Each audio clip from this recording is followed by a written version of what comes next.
chatting. Okay, let's do this. All right. Hello and welcome to my channel.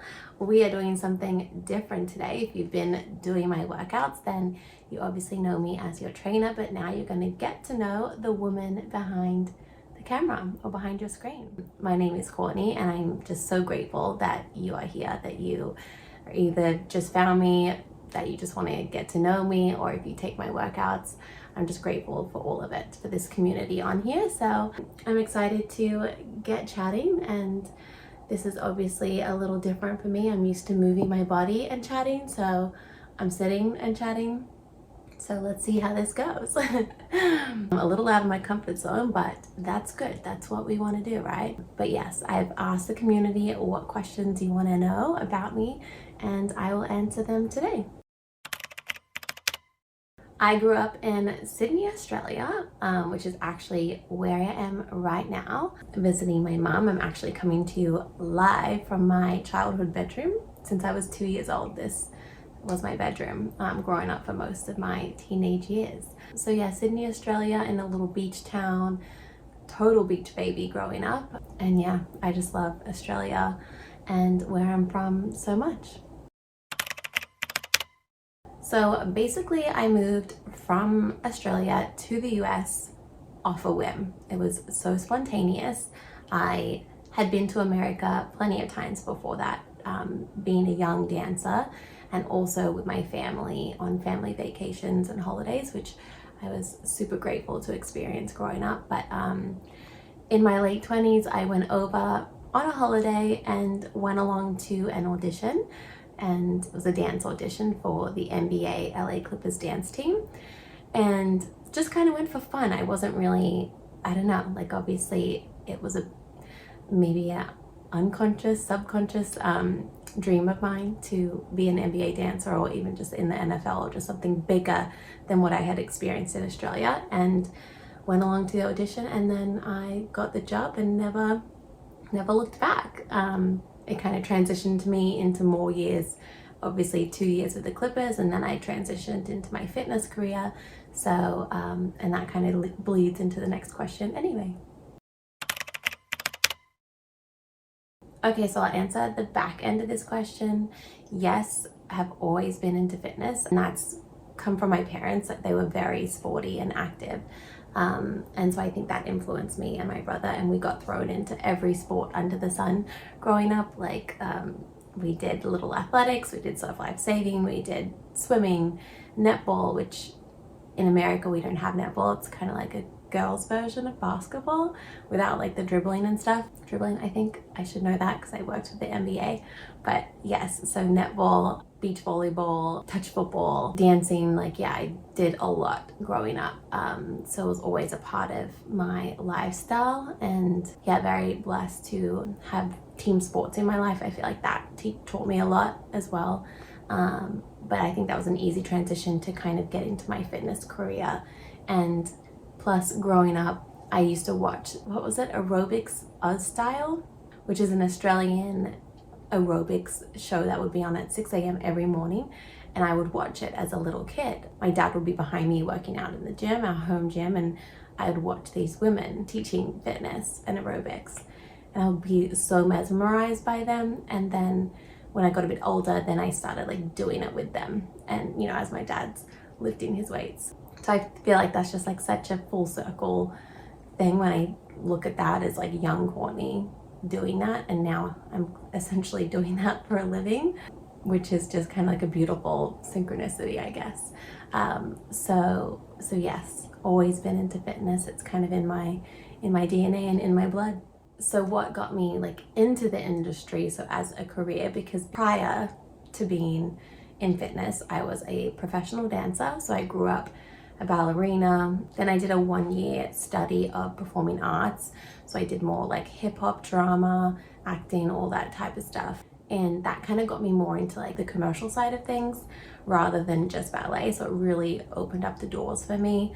Or rather, I think I just was more suited to commercial, as I had a very tough time with my perfectionism growing up, had an eating disorder, so all those things were kind of tough as a young ballerina.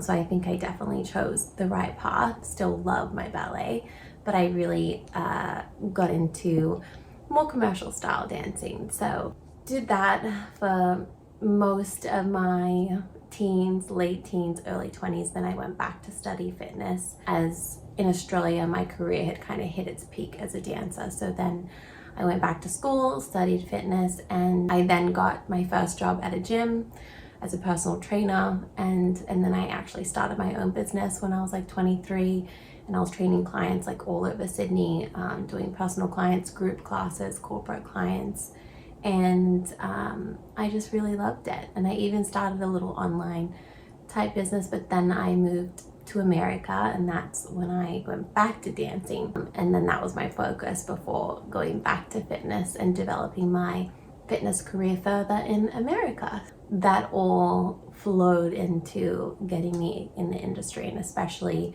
having my time in Sydney as a trainer, personal trainer, group trainer.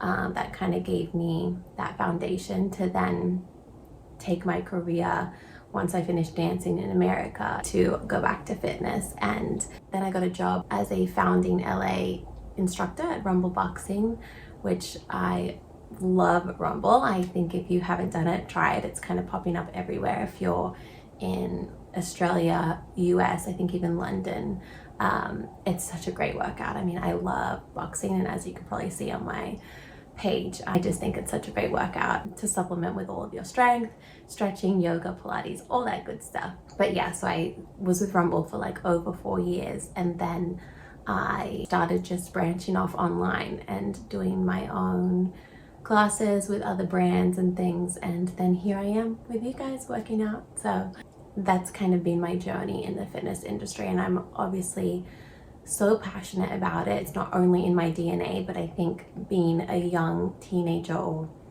gosh, I was only 12 when I went through my eating disorder as a ballerina, and it just made me, that struggle and those hard times just made me want to inspire others to live a healthy, happy lifestyle.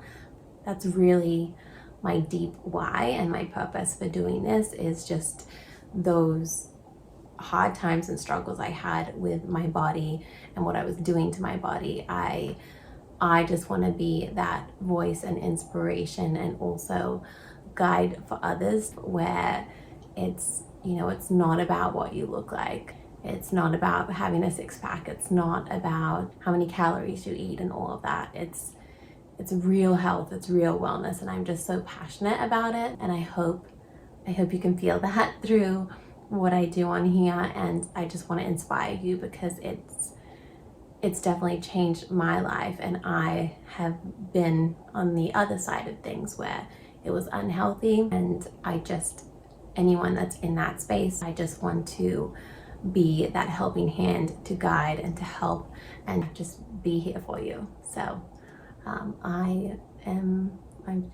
could get emotional and still talk about this for another 10 minutes, but maybe that's for another video. So let's move on to the next question. I am 5'4" or so. I think I need to remeasure myself, because just the other day my girlfriend was like, "You're not 5'4", I'm 5'4", you're 5'3", and I'm like, really? I think I was maybe 164 centimeters, or I don't know, I will check that, but I think I'm around 5'3", 5'4". People always think that I look a little taller on the screen. It might be like my good posture from being a ballerina, but yes, I am definitely on the shorter side. My mom's like 5'2", and my dad was 6 foot, so I definitely didn't get my dad's height. My first job was a ballet teacher. I think I was about 16. Yeah, I'm probably about 16, and I was teaching young ones ballet, and that was my first job, and I just adored it. Like, I adore kids, and I obviously loved dancing. That was like my first love. But yeah, taught ballet, then I taught other modalities of dance as I got older as well, and that was my first job. And I think I've always had that desire to help others too, so it's no wonder that I was a teacher when I was younger. So no, I don't track my food. I think that's to do with my history with food mainly, but I also don't think it's so necessary to track food unless there's some underlying health issues and things. I am more about intuitive eating and getting to that place where you're so in tune with your body that you can feel when you're tired or low iron and then you need some meat, or even just like seeing what shows up on your skin. Like the other week I had this like skin rash, so and I didn't know if it was from like the water, if it, like I was swimming, if it was from the water or from new laundry detergent I was using for my pillowcase. But yeah, so then like seeing what was coming out in my body, and then I just thought, okay, I need to do a anti-inflammatory diet, so you know, cut out a few things just to let my reaction settle down a little. So unless, you know, my body's giving me signals, I, you know, then might restrict things or track, I guess that's tracking, or just like, yeah, being restrictive. I just don't think anything should be labeled good or bad. Everything has its purpose, and everything in moderation. So I definitely encourage that kind of mindset. You know, you can have that ice cream, you can have that birthday cake. It was just my birthday the other day, and I know there was a point in my life that I would not touch that cake, or it would bring like fear and guilt. And I definitely believe in, even when you're sitting down and eating, like if you're, I don't know, not present and you're on your phone, or you're like anxious, like all that emotion affects like how you digest the food. So just being really mindful with your eating, mindful with every bite, and just giving gratitude and all those things, I think is so powerful. It's not just woo woo, it's science. I'm pretty sure, go look it up. But yes, don't track my food. Oh, my guilty pleasure. Well, like I said, I don't feel guilty when I have these things now, but I guess call it a guilty pleasure is dark chocolate, red wine, that combo.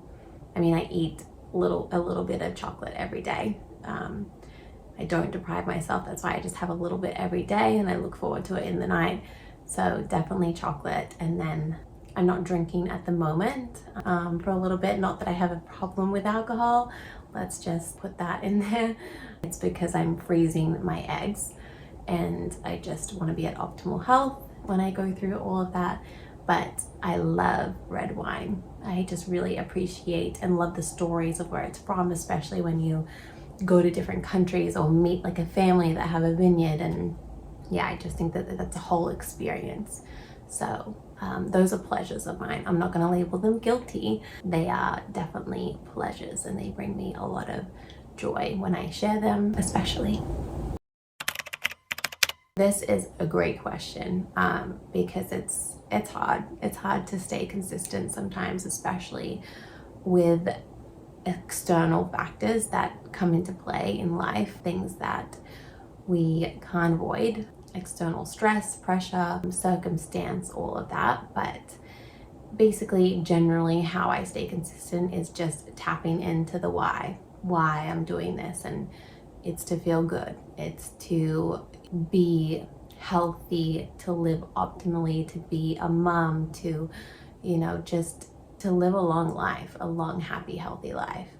And just, it's sometimes tough, sure, when you get up and you want to stay in bed or hit that snooze button, but I promise when you do it, even when you don't feel like doing it, you never regret it after. And I know that's really cliche, but I think just keep coming back to that feeling. So like knowing that after I show up for myself, I'm gonna be proud of myself, I'm gonna feel good, I'm gonna feel energized for the day, I'm gonna be focused, I'm gonna be more productive, I'm gonna be just a better version of myself. So really tuning in and getting to that place helps me be consistent.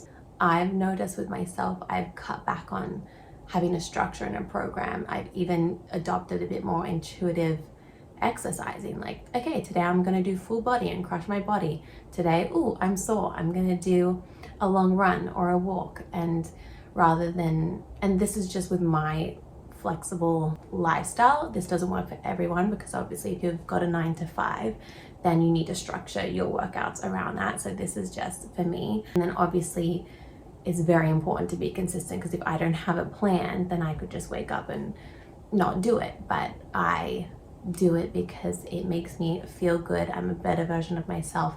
I'm a better sister, daughter, friend. And yeah, I just hope that this inspires you on your health and fitness journey, and that gives you a little insight, a little background around me. I definitely want to get better at this and sitting down and chatting with you, doing vlogs, because I just want to bring you into my life. Like, I want to be your friend, and I'm just blessed to have you here and to have you in this community. And yeah, whether you're here working out or now you're tuning in to just to get to know me, and just let me know what more you want to see.